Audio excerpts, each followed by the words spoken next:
Hello అందరికీ welcome to Srinavya Suman ఈరోజు మన చాలా స్పెషల్గా ఉంటుంది తెలుసా, టమాటా పచ్చడి అండి.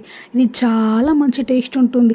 ఈరోజు నేను ఏం కర్రీ లేదు తినడానికి అనుకున్నప్పుడు ఈ పచ్చడి ఉంటే అసలు కర్రీ అక్కలేదు, అంత మంచి టేస్ట్ ఉంటుంది. ఎలా ఉన్న ప్రాసెస్ చూద్దాం. ఇక ముందుగా బాగా పండిన టమాటాస్ తీసుకోవాలి. ఒక ప్యాన్ తీసుకొని దాంట్లో ఆయిల్ పోసుకొని ఆయిల్ హీట్ అయ్యాక ఎల్లిగడ్డలు కొన్ని వేసుకోవాలి.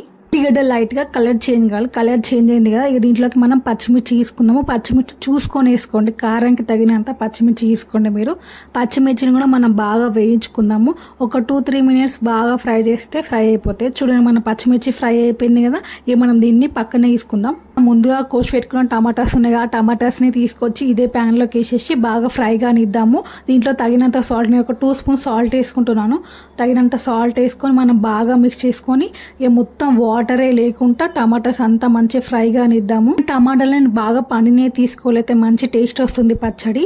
ఇక టమాటాలు మంచిగా బాగా వేగాయి కదా, ఇవన్నిటిని పక్కన పెట్టేసి పూర్తిగా చల్లారాక గ్రైండర్లోకి తీసుకొని మంచిగా గ్రైండ్ చేసుకుందాం. మనము చూడండి, చూపెట్టినట్టుగా ఇంత సన్నగా గ్రైండ్ చేసుకుంటే సరిపోతుంది.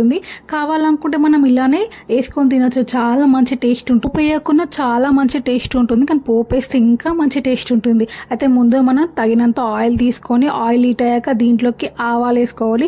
ఆవాలు బాగా గోలాక దాంట్లోకి మనం జీలకర్ర వేసుకుందాం. జీలకర్ర కూడా బాగా గోలాక దీంట్లోకి చిన్న చిన్న కట్టేసిన ఎల్లిగడ్డలు వేసుకుంటాం. దానివల్ల టేస్ట్ మంచిగా వస్తుంది. ఎల్లిగడ్డ కూడా ఒక బ్రౌన్ కలర్ వచ్చాక కళ్యామాకు వేసుకొని ఇక మనం పోపు అయిపోయినట్టు ఇక మనం పోపు తీసుకెళ్ళి మనం ముందుగానే నూరుకుని టమాటా చట్నీలోకి వేసుకోవాలి. చూశారు కదా, ఎంతో ఈజీ అయినా టేస్ట్ అయినా టమాటా చట్నీ.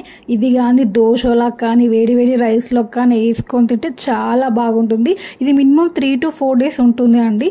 చాలా మంచి టేస్ట్ ఉంటుంది. వీడియో ఎవరికైనా నచ్చితే లైక్ చేయండి, షేర్ చేయండి అండ్ సబ్స్క్రైబ్ కూడా చేసుకోండి. మీకు ఏమైనా వీడియోస్ కావాలంటే నాకు కామెంట్ చేయండి, నేను తప్పకుండా అలా ట్రై చేయడానికి చూస్తాను. బాయ్ ఫ్రెండ్స్, మరి కొత్త వీడియోతో నేను మళ్ళీ వస్తాను.